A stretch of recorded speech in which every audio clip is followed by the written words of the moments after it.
Well, everyone, there's one iPhone that is probably the most conflicting iPhone that I've ever even talked about on this channel. And that specific one, as you guys can see from the title, is the iPhone 7. Now, this, in my opinion, could have been one of the best recommendations I could do of any iPhone this year. Because, the iPhone 6S is kind of showing its age. The iPhone 8 is still kind of on the upper end when it comes down to prices. But the iPhone 7 is right there. However, there are problems with this phone, as I've mentioned so many times before. Now, before I get too deep, I'm going to tell you, not everyone experiences problems with this phone, and that is why it's so conflicting. Me personally, I've had, I think, like 3 different iPhone 7s, maybe even 4, throughout my time on this channel, and I think every single one of those, I've probably experienced the most problems in versus all the other phones. Now, I'm not trying to say, all iPhones have this issue or anything. I'm not trying to say that, but it is kind of weird that every single one of those phones I had issues with versus phones like my iPhone SEs, my iPhone 8s, my iPhone 6Ss,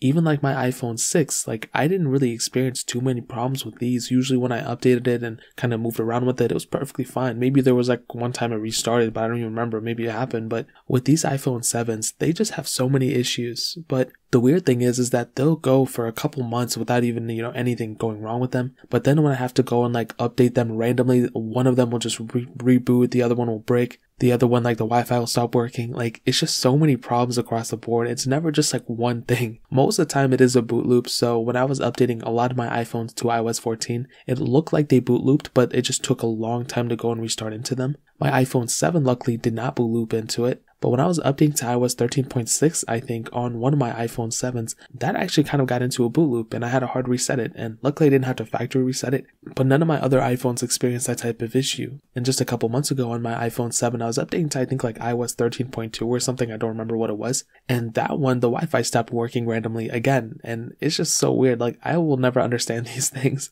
But like I said, these phones and these issues, they're not, across the board with every single iPhone 7. And I've heard a lot of issues with all iPhones, but from my personal experience, it just seems like the iPhone 7 is one of those phones that I don't know, that I feel like I want to recommend, but then I can't, and it's just so conflicting. And I read a lot of comments on my iPhone 7 videos from like all across the years I've been doing them. Man, it seems like as a consensus, a lot of people probably maybe have some issues here and there. Some other people don't. It's like when I make a video like this, that's when people leave comments like, oh yeah, like my iPhone 7 is, boot loops all the time, this and that. But then when I go to like those full reviews I do early on these years, usually people are like hyping it up. They're like, bro, like if you love the iPhone 7. So I don't know. I mean, me personally, I don't think I could use an iPhone 7 as a main device, especially the ones that I own right now. Maybe if I bought a brand new one, but I've had a brand new one and that one boot looped as well when I was updating it to iOS 13 last year. So I'm not really too sure. I mean, we'll kind of let it slide here and there, but I think as a consensus,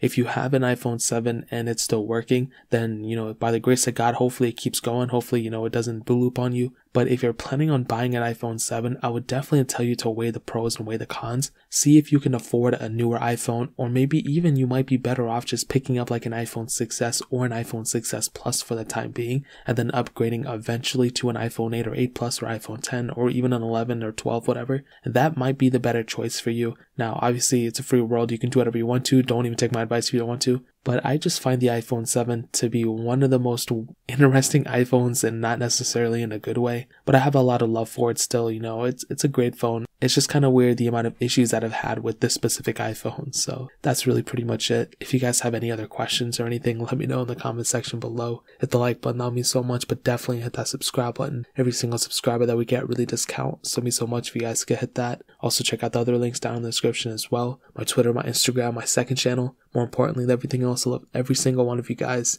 Hopefully I'll catch you guys in the next video. Peace out till then.